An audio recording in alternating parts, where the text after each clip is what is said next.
Olá a todos, boa tarde. Muito obrigado pela presença nesse webinar que minha expectativa é de que desvende algum dos temas polêmicos, temas difíceis, complexos do contencioso de patentes que a gente enfrenta no nosso dia a dia. E para guiar a gente nessa jornada, nessa discussão, como a Patrícia falou, temos duas feras aqui no mundo jurídico, o Rodrigo e a Carol. E eu tenho certeza que com eles vai ser um debate extremamente enriquecedor e esclarecedor, né? Então eu não vou mais perder muito tempo, vamos lá dar início a esse debate que eu estou bastante ansioso. E vou começar com uma pergunta para os dois, assim, sobre desses três temas que a gente selecionou, né? Que é a parte da arguição de nulidade de patente em ação de infração, né? Essa possibilidade de arguir a nulidade de patente como matéria de defesa em ação de infração, né, que está prevista na nossa Lei da Propriedade Industrial, no artigo 56, tem sido objeto de controvérsia já há algum tempo, pelo menos desde quando eu comecei aqui no escritório, lá pelo 2007, já se discutia esse tema, tá? Especialmente em relação quando pensa também na competência do juiz estadual, né, se o juiz estadual teria essa competência de analisar essa questão de nulidade da patente como matéria de defesa e, eventualmente, um risco de decisões conflitantes, uma vez que também é possível buscar a nulidade dessa patente na Justiça Federal, né? O STJ, numa decisão recente, se não me engano, acho que de setembro, ele admitiu a possibilidade de arguir incidentalmente a nulidade da patente nessa ação de infração, tá? Sob o fundamento de que o réu não pode ser obrigado a ajuizar uma ação própria para discutir a validade da patente. Então, já transfiro a palavra, pode ser, vamos começar pela Carol, né, Rodrigo? Por Como favor. você avalia, Carol, essa aplicação prática desse dispositivo? Aquele que é acusado de infração pode arguir a nulidade de uma patente, tanto em contestação quanto em uma ação autônoma, ou deve escolher um ou outro, ou ele teria que escolher, entendeu? Tipo, ou arguir a nulidade apenas como na contestação e não na ação de nulidade, ou apenas na ação de nulidade e não na contestação, ou em ambos. Enfim, gostaria de ouvir a sua opinião a respeito. Muito bem também o tema. Carol, acho que você foi muito bem nas suas colocações. Essa competência bipartida, né, é, é, constitucionalmente estabelecida, a divisão entre federal e justiça estadual, que, na verdade, dividem um litígio, que muitas vezes, na maioria dos casos, são duas faces da mesma moeda, né? A gente tem aqui a nulidade em geral, é matéria de defesa, em acusações de infração de patente. Então, não, é difícil ter um caso em que um acusado de infração não vai, pelo menos, estudar e buscar a nulidade da patente que é acusada de estar sendo infringida como matéria de defesa, né? Essa defesa muitas vezes é instrumentalizada via ação de nulidade ou como matéria de defesa na própria ação de infração, né? Eu acho que aqui a gente tem primeiro, um aspecto muito importante, que é o fato da nossa lei, né, de propriedade industrial, ela tem a previsão específica dessa possibilidade, né, de você arguir nulidade como matéria de defesa. Se eu não me engano, enfim, o parágrafo primeiro do artigo 56. Isso. E essa, isso está dentro do direito de defesa, que no Brasil enfim, nosso sistema processual é extremamente abrangente, extremamente protetivo da capacidade da parte de se defender, e mais, né, é um sistema processual que você tem a concentração da defesa no momento da contestação, né? É naquele momento que você vai ter que colocar todas as suas defesas, sejam subsidiárias, condicionais, né, que afetam aquele direito, né, que está sendo postulado como infringido. Então, eu vejo, assim como você, que o direito de defesa ele é amplo, esse artigo da lei ele vai ao encontro dessa amplitude do direito ao contraditório, do direito de ampla defesa, etc. E penso também que toda essa sistemática é um pouco, as perguntas que a gente vai tratar aqui são um pouco conectadas, né? Porque quando você fala de prejudicialidade também externa, né? Você está olhando um pouco também para essa questão da competência bipartida. Tudo deriva disso, né? E eu penso muito na prática, assim, né? Eu sou acusado de infração de patente, né? E eu em defesa, o que eu vou fazer? Né? Eu posso entrar com a nulidade com matéria de defesa ou posso entrar com a ação de nulidade. Agora, se eu entro com a ação de nulidade, como é que eu vou fazer para que essa ação de nulidade tenha os seus efeitos né, é, é, né, efetivados na ação de infração? São competências distintas, os juízes em geral, né, defendem sua competência, têm sua esfera de competência e decidem com independência como é de direito. Então, se não há possibilidade de arguição de nulidade patente como matéria de defesa, você tem a solução da suspensão por periodicidade externa. Caso isso não aconteça, você não poder instrumentalizar uma suspensão por periodicidade ou arguir, né, uma nulidade com matéria de defesa, a gente corre um risco de ter um descompasso entre as decisões, né, dos casos e, eventualmente, você ter uma coisa julgada, numa ação de infração, uma patente que, eventualmente, possa ser decretada nula no futuro. E aí, rescisória? É difícil o cabimento, é uma coisa a ser estudada, né? Mas só o fato de você ter esse risco, né, de ter que manejar uma rescisória, você já está falando de uma excepcionalidade, algo que não foi antevisto para ser assim, né? Porque a coisa julgada é feita para trazer segurança às partes, né? Não para trazer insegurança e perpetuar situações de desconforto, né? Então, acho que quando você tem uma coisa julgada que é formada numa ação de infração e uma ação de nulidade pendente, você vai ter sempre uma ameaça né, ali flutuando, né? E, ao mesmo tempo, uma dificuldade do réu, no caso, de sustentar isso, né, de reverter essa coisa julgada, porque coisa julgada, essa qualidade de coisa julgada é algo difícil no nosso sistema de ser revertido. As hipóteses de rescisória são bastante limitadas, né? Então, às vezes, né, óbvio, vai depender muito do caso concreto e das circunstâncias específicas. Eu acho que tem que se pensar nesse sistema de mecanismos para que uma ação de nulidade na Justiça Federal ela se comunique de alguma forma, e seus efeitos se comuniquem de alguma forma com a ação em discussão na Justiça Estadual, né, para tratar a infração de uma mesma patente, né?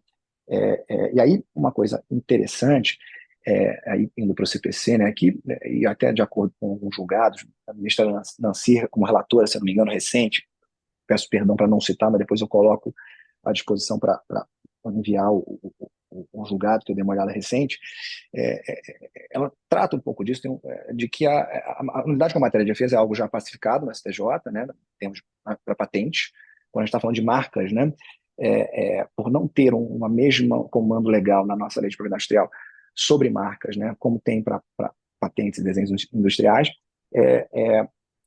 você não tem essa possibilidade, né, o STJ tem entendido que não há a mesma possibilidade de nulidade com matéria de defesa. Mas em patentes, o STJ tem afirmado, né, acho que a jurisprudência dominante hoje, tem afirmado a possibilidade de sustentação, de alegação da nulidade da patente como matéria de defesa. E isso tem ali um respaldo no artigo 502, 503, parágrafo 3º, né, que ele fala do CPC, que fala enfim, que as questões incidentais, né, elas podem ser arguídas, os motivos não fazem coisa julgada, né? No caso, uma arguição como essa, a meu ver, ele é um motivo da sentença, né? Seria uma nulidade, num caso, seria como um motivo para não ter a condenação na infração, e não faria coisa julgada, porque o juiz da estadual não teria competência, né, para decidir, né, sobre o tema como matéria principal, né? E aí a gente está no inciso 3º do parágrafo 1º do 503 do CPC, né, e que o assunto só ele não vai transitar, ele vai ser tratado ali como motivo da sentença e usado como essencialmente como defesa, né, pelo réu, né?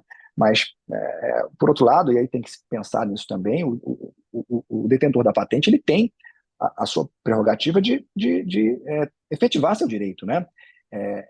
Enfim, a gente fala muito em direito de defesa, mas o detentor da patente tem um direito garantido constitucionalmente, né, com todas as prerrogativas e medidas muito importantes de efetivação desses direitos concedidos, né, de direito sobre a patente, e a gente vive nesse equilíbrio. Então, acho que a grande dificuldade hoje em dia, e é a dificuldade de sistemas de competência bipartida como o nosso, não é o cobertor curto, né? Você não né, seguir demais com a ação de infração, desmerecendo da ação de nulidade, mas também não ficar muito concentrado no argumento de nulidade e deixar de tutelar um direito legítimo, né, com presunção de validade do titular da patente.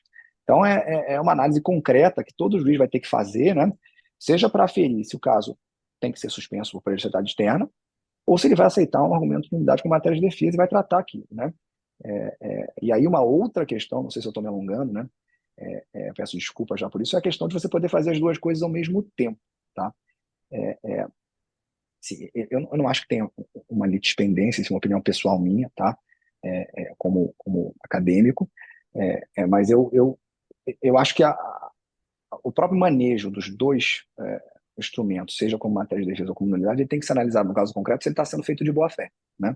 Eu não acho que tem uma resposta única, que você pode ou não pode fazer isso ou não pode fazer os dois. Eu entendo que não tem dependência você fazer os dois, mas eu acho que o exercício dos dois instrumentos tem que ser feito com boa fé pela parte, não pode ser uma coisa feita para atrapalhar ou para gerar algum prejuízo ao segmento do processo. Então, isso é algo concreto que cada juiz vai ter o, né, a dificuldade de analisar, porque é um tema difícil para nós operadores do direito, né? Enfim, especialmente para os juízes que têm que decidir essas questões, inclusive levando em consideração as interferências de competência, né? A gente tem visto muitos conflitos de competência por conta disso, né? Sobre onde começa, onde termina a competência do juiz estadual e da Justiça Federal, né? Se relativizar uma decisão da MPI, né? Ou uma decisão do federal é competência da Justiça Estadual, não é? Enfim, isso está subindo para o STJ e são decisões que a gente tem acompanhado com bastante interesse, né? Todos aqui, por conta da importância no nosso dia a dia. Perfeito. E Hat, perdão, o Rodrigo atrás a gente trabalha junto, eu chamo ele de Hat, mas enfim, perdão, Rodrigo. Nesse ponto que você falou, eu acho perfeito, né? Porque a parte que mais me. Não, mas que talvez me incomoda, né? Não sei se eu teria o termo correto me incomoda, mas é essa parte de decisão contraditória, né? Que você pode arguir nos dois lados, né? Mesmo que seja de boa fé, e até porque eu também entendo, às vezes, como advogado. Você tem o seu direito de sugerir ao seu cliente, seu constituinte, de entrar tanto com ação de nulidade quanto arguir a nulidade numa contestação, né? Você por conta própria vai escolher, vai furtar o cliente de buscar essa defesa, né? Mas algo que me incomoda quando tenta sempre os dois, né? Porque aí você pode ter um cenário em que, por exemplo, a patente é nula na Justiça Federal, né? Com efeito erga omnes, mas em compensação na ação de infração, o juiz estadual reconheceu que essa patente é válida e, portanto, tem infração. Então, ficaria um cenário, para mim, meio estranho, né? Então, para aquele réu específico, aquela patente é válida, ele infringiu, ele foi obrigado a indenizar, parar de explorar aquela tecnologia, mas, com compensação, todo o resto do mercado está livre para continuar, né? Mas eu acho que é algo É, que. e Bernardo, uma coisa, desculpa, Carol, se eu estou passando por cima, só uma questão rápida, porque uma solução fácil para isso, usando fácil, mas na prática não vingou, né? Seria dentro das teses do nosso parceiro Marcelo Mazzola, né? Dos atos concertados, né? A gente pensar em perícias conjuntas, enfim, É, comunicações entre juízes e advogados, enfim, mas isso é uma coisa que a gente não tem, infelizmente, não tem visto na prática, né? Às vezes acho que talvez por os interesses muito antagônicos e ações muito belicosas, né? Essas medidas que seriam muito eficientes para evitar essa contradição e esses riscos, né, desses processos, né, vamos dizer assim, conexos e absolutamente ligados, correrem de forma tão apartada, né? Eu acho que isso seria tem instrumentos no nosso código, no nosso sistema processual. Acho que a Carol pode até falar um pouquinho, né, Carol, sobre isso, desses instrumentos que facilitariam, né, a comunicação entre esses dois litígios. E só, eu acho que você foi muito bem, Carol. E uma coisa importante, primeiro, homenagear a doutora Márcia Nunes, que está assistindo a gente aqui, fez um comentário aqui, assim, lembrou bem que atualmente está tendo a discussão, né, de cooperação no FOJUR, RJ, enfim, está tendo um trabalho lá para um acordo entre os tribunais, bem lembrado pela doutora Márcia, a gente agradece pela estar aqui prestigiando a gente com a sua presença no nosso webinar, e também com essa informação que contribui aqui à informação de todos. perfeito. Então, eu acho que já são 5h25, né? Já tem 25 minutos. Senão a gente vai ficar só aqui nesse debate, que eu teria outros pontos para falar, mas, enfim, não dá para abraçar o É, mundo, como diria minha mãe. Então a gente tem que escolher os nossos temas. dá para Então ficar eu só vou. nisso, Bernardo, dá para ficar só nisso aqui. Exatamente. Talvez no próximo a gente faça um apanhado de alguns temas para discutir cada um pouquinho mais de cada um. Então eu vou falar de um outro tema que o Rodrigo já até pincelou, né? Que é a prejudicialidade externa. E eu gostaria também de ouvir, né? Porque para mim, novamente, é sempre aquela parte, né? Do tipo, ponderar, equilibrar tanto o direito do réu quanto o direito do titular da patente, né? Principalmente agora que você pensa que a patente é um direito temporário, tem um direito de exclusividade temporário, então se às vezes ficar esperando a conclusão, desenrolar da ação, eventual ação de nulidade e suspender a ação de infração enquanto se espera, então enquanto isso, se a gente pensar num cenário que às vezes não tem uma liminar, então o réu pode estar explorando aquela invenção livremente, e aí depois, quando faz, declara-se que essa patente é nula, né, o julga improcedente a ação de nulidade, volta-se a discutir a ação de infração, que aí a gente espera que não tenha discussão de nulidade, mas sim apenas o mérito, se infringe ou não aquela patente. E às vezes, quando você pode ter, às vezes, uma sentença, que vai ter que passar por uma perícia, aí finalmente chega numa sentença dizendo que infringe, então não pode mais explorar. Mas às vezes a patente de bobeira já até expirou, então o titular da patente não conseguiu gozar da sua exclusividade, vai ter que ter um prêmio de consolação, que é no máximo perdas e danos, né, uma indenização. Uhum, Então é nessa linha, né? Como, Carol, vou começar. Dessa vez eu vou inverter, tá, Rodrigo? Como você pensa que deve ser aplicada a prejudicialidade externa entre ação de nulidade e ação de infração? Se teria algum momento em que ela deve ser aplicada e se deve ter um prazo, né? Como diz o 313, se eu não me engano, do CPC, que pode ser por um ano, ou pode ser, ou esse prazo de um ano tem que ser renovado a cada um ano. Pergunta uhum, como está lá a ação de nulidade. Ah, então talvez eu possa já suspender, vamos seguir. Ou então uhum, se instrui toda a ação de infração e aguarda-se apenas quando chega o momento de sentenciar, então aí sim que o processo deve ser suspenso, enquanto se uhum. aguarda o desenrolar da ação de nulidade, enfim. São ideias e pensamentos que eu tive aqui, eu gostaria de ouvir a sua Sim, opinião. sim. Sim. O tema é interessantíssimo, né? Tem conexão com o que a gente falou antes, tá tudo relacionado. O que eu acho não dá para aplicar como está aplicando hoje, né? Eu acho que, por quê? Porque não tem regramento nenhum, né? A gente tem decisões com requisitos informais, enfim, é, vai e volta. Você tem na verdade, uma abertura muito genérica na lei processual para suspensão de processualidade externa, né? É, é, que, assim, ela, em tese, né? Em tese, seria muito aplicável a essa dinâmica de processos que a gente tem aqui de competência bipartida. Mas assim, a minha percepção é que falta um regramento, né, um método de julgamento, talvez, e normas mais específicas sobre como é que, em que casos isso vai acontecer, né? Eu acho que algumas coisas, né, alguns pontos importantes que o STJ já começa a analisar, tem um embargo de divergência, né, que gerou um precedente recentíssimo, acho que, se não me engano, a ministra Laurica é, é, foi a relatora, que já estabeleceu que a suspensão por processualidade externa ela só pode ser acolhida se arguída até a aprovação da sentença. Depois disso, se não foi, esse momento, né, ele passa e isso vai muito ao encontro do que você está comentando, Bernardo. O argumento tem que ser tempestivamente colocado, né, sob pena de você usar um instrumento que tem uma finalidade importante, de uma forma, vamos dizer assim, para atrapalhar a efetivação de um direito constitucionalmente assegurado. Então, acho que é uma decisão importante do STJ nesse sentido, e, e caminha um pouco nessa minha fala, né, no sentido de que você precisa ter um regramento para que isso não seja aplicado de forma arbitrária, né?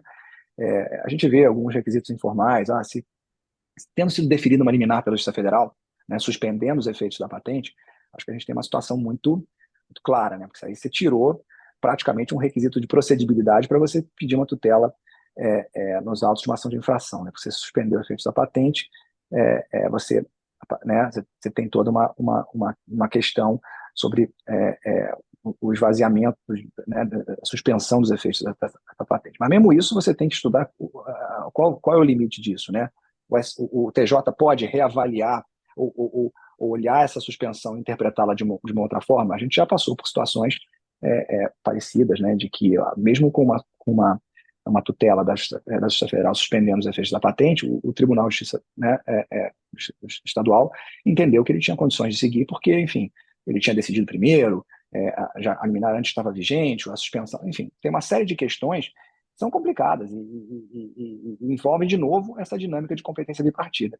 Então, assim, eu acho que o que a gente precisava era de regramento, era de normas mais específicas sobre isso, sobre em que condições você suspende, né? Tem outras questões sobre quando entrou com ação de nulidade, se entrou antes, se entrou depois, se tem, né, se você entrou com ação de nulidade, mas tem a nulidade como matéria de defesa, né? Será que isso influi para você suspender ou não? Então, assim, eu sei que eu estou jogando um monte de coisas aqui sem dar respostas, né? Porque não tem respostas fáceis. Eu acho que esses requisitos para você suspender um processo pendente de afirmação de um direito com presunção de validade, eles têm que ser bem estudados, né? Tem que ter uma discussão séria eu acho que a gente tem que evitar né, decisões arbitrárias que vão para um lado e para o outro. Acho que a gente precisa consolidar, né, talvez um método, né, para provocar, na ausência de uma norma específica, talvez métodos de julgamento, né? A gente tem visto em propriedade industrial temos métodos de julgamento interessantíssimos, como o teste 360 graus, né, para confusão de marcas, que está sendo amplamente aplicado, né, e tem ajudado muito a jurisprudência, especialmente do STJ. A gente vê vários acórdãos hoje em dia no STJ e os tribunais estaduais aplicando o teste 360 graus para marcas, né? Então, eu acho que aqui chama um pouco para a gente, né, como atuante na área, né, em conjunto com, né, os advogados, magistrados e operadores em geral, para que a gente consiga trazer uma segurança maior para as condições em que um processo vai ser suspenso por prejudicialidade externa. Porque eu acho que aqui a gente está no velho choque que você colocou entre efetivar um direito constitucionalmente assegurado, né, tem que ser protegido e, ao mesmo tempo, assegurar um direito mínimo de defesa ao réu. E tem uma coisa interessante, né, sobre um pouco no que eu comentei antes, sobre a falta de requisitos. Você vê a flutuação de decisões do STJ, né?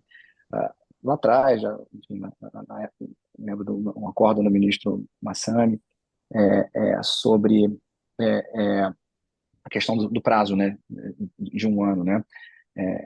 Houve uma interpretação do STJ de que o prazo de um ano, né, endereçando a pergunta do Bernardo, que eu não fugi, tá, Bernardo? Eu só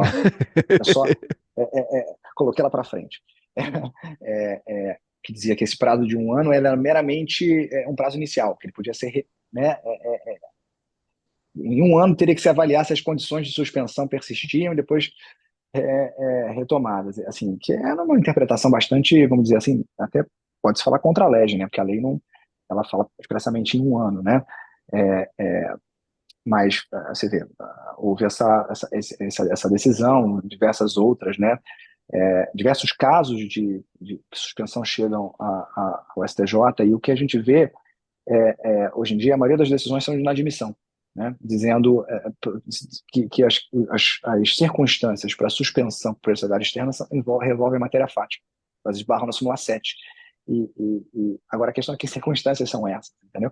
Eu acho que justamente quais circunstâncias seriam essas, né, precisaria subir para definição ao STJ, né, para que houvesse segurança. Porque se você for analisar, e eu tive esse trabalho de olhar ontem, todas essas decisões de inadmissão, né, no tribunal de origem, cada tribunal, nesses casos que foram inadmitidos para chegar no STJ, eles tinham casos em circunstâncias diferentes. Eu vi caso em que a ação de nulidade entrou depois, eu vi caso, né, sem liminar, caso com liminar na Justiça Federal, né, enfim. Então, essa insegurança, aproveitando com a fala da Carol, que a gente precisa reverter. E acho que muito em breve acontecerá um recurso especial bem manejado, não tentando rever as circunstâncias fáticas que geraram a suspensão num caso concreto, mas buscando justamente decidir quais são essas circunstâncias que têm que ser consideradas em casos concretos. Acho que com a sofisticação da chegada do tema STJ, a gente tende a ter decisões aí interessantes. E o STJ não tem tido nenhum receio em decidir matérias de propriedade industrial. A gente tem alguns temas repetitivos já estabelecidos, né? Se não me engano, tem o 950, da questão justamente da competência bipartida, né? Que não é o tema daqui. Se eu começar a falar disso, eu tenho uma opinião um pouco apaixonada sobre esse repetitivo. A gente vai ter que chamar outro Webinar. webinar para isso. Mas tem justamente essa questão chegou a Corte Especial sobre o momento, né? tipo, o limite para você fazer a suspensão por prejudicialidade externa até a sentença. Então, é um assunto que o STJ está atento. Acho que a questão é a gente ter, né, Ih, acho que o Rodrigo travou. Posso mudar? Ô, Rodrigo ou Carol, vocês têm mais alguma coisa? muda. Não, muda, Então, senão não vai dar tempo. E, outro, e o é, tema final enfim, acho que a pergunta, o elemento final, o tema da discussão é um tema duro. exatamente, que é a causa de pedir, né, em ações de nulidades, né, que a gente sabe, né? A causa de pedir delimita o objeto do litígio, né? Então todo mundo isso já sabe. Aí é sempre aquela controvérsia com a gente pensa em ação de nulidade de patente, né? Porque eu acho que sempre falta, novamente agora estou pensando no patenteiro, mais patenteiro do que o advogado. Quando se pede a nulidade de uma patente, não se pede a nulidade porque viola o artigo 11 da LPI, né? Que é a patente, que é a invenção protegida não apresenta novidade. Sim, esse é o argumento. Mas não apresenta novidade porque existe um determinado documento, uma determinada anterioridade que antecipa todas as características daquela invenção. Então, a causa de pedir está formada por toda essa parte. O documento, que é fundamental, que é o coração desse pedido de nulidade, né? E que fundamenta o pedido para anular essa patente. E aí vem aquela parte, né? Quando você pensa na atuação do perito, porque ao mesmo tempo o CPC autoriza o perito a procurar novos documentos para elucidar a controvérsia. E aí vem essa dúvida. O perito, né? Ele está autorizado a buscar outras anterioridades para verificar se aquela tecnologia não apresenta novidade ou atividade inventiva, enfim, os dois requisitos, ou ele não, ele está limitado. Se a parte falou que não tem novidade e atividade inventiva frente às anterioridades 1, 2 e 3, o perito tem que apenas analisar essas 1, 2 e 3, ou ele pode pegar, vou analisar 1, 2 e 3, deixa eu dar aqui uma olhadinha, fazer uma pesquisa no Estadotec para ver se tem algum outro documento que, porventura, anteciparia essa tecnologia protegida. Foi muito bem, Carol, na sua exposição. Meu único acréscimo que eu teria, eu acho assim, é um tema bastante desafiador, né? Eu acho que a gente tem que diferenciar um pouco quando a gente está falando de um autor de uma ação de nulidade que se preparou, fez uma pesquisa, enfim, entrou, ele teve tempo para se preparar, para trazer, né, anterioridades, enfim, é, é, e, e, e isso acabar sendo, né, suprido após né, o prazo da defesa, da estabilização do processo, com o perito pesquisando, né, na verdade, vamos lá, ajudando o autor, né? Eu acho que tem isso é uma situação. Agora, uma outra, vamos pensar em nulidade com matéria de defesa, ou enfim, alguma coisa, quando você está, o réu, né? O réu, ele às vezes se vê num prazo muito curto para poder se defender, né? E enquanto um autor tem muito tempo para instruir um processo, um réu tem um pouco menos, né? A gente vem se deparando com alguns casos extremamente complexos, às vezes, né, ações que são preparadas ao longo de anos e defesas que têm que ser feitas em 15 dias, né? Então, às vezes, o único acréscimo que eu faço é que isso tem que ser uma situação. Eu veria uma análise caso a caso, especialmente não em ações de nulidade, mas talvez em ações de infração, é, é, né, de uma igualdade mais real, né, entre o prazo que um autor tem para construir uma ação e o réu para fazer uma defesa, né? Isso é perfeitamente tutelável, né? Não acho que seja você permitindo o aditamento, etc., no futuro, mas com extensões de prazo para a defesa, né? Agora, o que não dá para fazer é você não estender um prazo para a defesa e depois se tornar insensível a esse pouco prazo que o réu teve para fazer uma defesa. Então, acho que assim, eu concordo integralmente com você, eu acho que a norma é clara, tipo 342, né, para terceiro, enfim, os três incisos, né, são expressos em dizer CPC quais são as hipóteses em que você pode trazer novas alegações. Acho que sua delimitação da causa de pedir foi perfeita, mata a questão. Eu só trago uma questão, uma contribuição de ordem um pouco mais prática, sobre essa questão de igualdade material para o exercício do direito de defesa, né? Acho que quando você está com uma ação, um autor de uma ação de nulidade, ele teve tempo para estudar, pesquisar, etc. Você ajudá-lo, né, numa perícia, no sentido de um perito ter capacidade de procurar outros documentos, eu acho uma situação, né, um pouco incompatível com essa dinâmica. E aí, minha opinião de acadêmico, tá, gente? Agora, acho que tem que ser levado em consideração uma situação, uma ação de infração, por exemplo, uma necessidade de você viabilizar uma igualdade material, né, para assegurar um direito de defesa a uma posição defensiva, com prazo extremamente curto, muitas vezes, para se defender litígios extremamente complexos. E se isso não. E, de novo, extensão do prazo está aí, previsão legal para que isso seja viabilizado à parte. O que eu tenho visto é que essas extensões não têm sido muito comuns, elas têm sido solicitadas, mas alguns juízes têm tido alguma dificuldade em conceder essa extensão. A gente entende por conta da quantidade de processos que a gente vê sendo submetidos no dia a dia, né? Mas certas vezes essa extensão pode justamente evitar que a gente tenha esse tipo de, vamos dizer assim, relativização da estabilização da demanda, que é algo extremamente importante para que tenha segurança jurídica. E só contribuindo, Carol, acho que um ponto fundamental, daria um outro webinar, a questão tem muita questão de direito, enfim, que acaba sendo tratada como competência do perito, e que não é, né? Por exemplo, método de concretização e de avaliação da perícia, né? A gente vê, enfim, está no regramento, ele tem que apresentar um método dele, né? Se ele faz esse método em parte, né? O meu método é esse, mas ele não segue o método todo. Isso é uma matéria de direito, né? Porque o perito, quando ele apresenta um método, ele, enfim, a lei não está lá à toa, né? Dizendo que ele tem que seguir um método. Porque se você tem um método de técnico para seguir, você segue ele em parte, você está né, falhando nessa aplicação de uma estrutura robusta e segura, transparente, para que o seu trabalho possa ser vamos dizer assim, fiscalizado, né, pelo juiz, porque, né, a prova é direcionada ao juiz, o juiz é destinatário dessa prova, mas a lei não quando ela estabelece que um método tem que ser apresentado, é justamente para que o juiz possa entender se aquele método que é técnico foi seguido, né? Então a gente vê muito isso às vezes, essa falta de clareza e vamos dizer assim, erros na perícia de seguir um próprio método que foi estabelecido para ser é, é, seguido, né? Isso para mim é matéria de direito. Então essa automação em acolhimento de laudos, né? Eu acho que ela tem que ser muito bem vista, né? Porque muitas vezes laudos deixam de atender requisitos de direito que são competência do magistrado para analisar. Que tem uma bagagem subjetiva, né, cara? Eu acho que isso é interessantíssimo, Exatamente. porque por mais técnico que seja o assunto, né, você tem uma Uhum. bagagem subjetiva que é empregada na análise técnica, né, que ela é levada em consideração.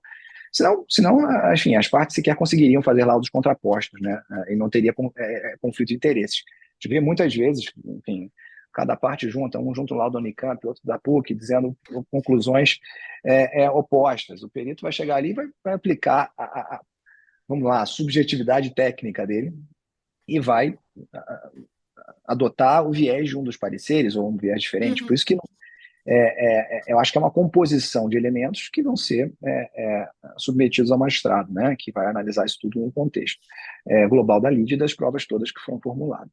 Sim, e até um dos Aliás, é o que diz a requisitos. lei. E até um dos requisitos de patentabilidade é a atividade inventiva, que é subjetivo, né? Aquilo que é óbvio ou não para um técnico no Isso, assunto. bem Novidade ainda lembrado. é meio preto no branco, né? Você compara as características da invenção com um documento de estado da técnica. Mas mesmo assim, algumas vezes tem uma interpretação jurídica, né? Digamos assim, mas a atividade inventiva É, é totalmente subjetiva, não? Então, o é. juiz de fato é.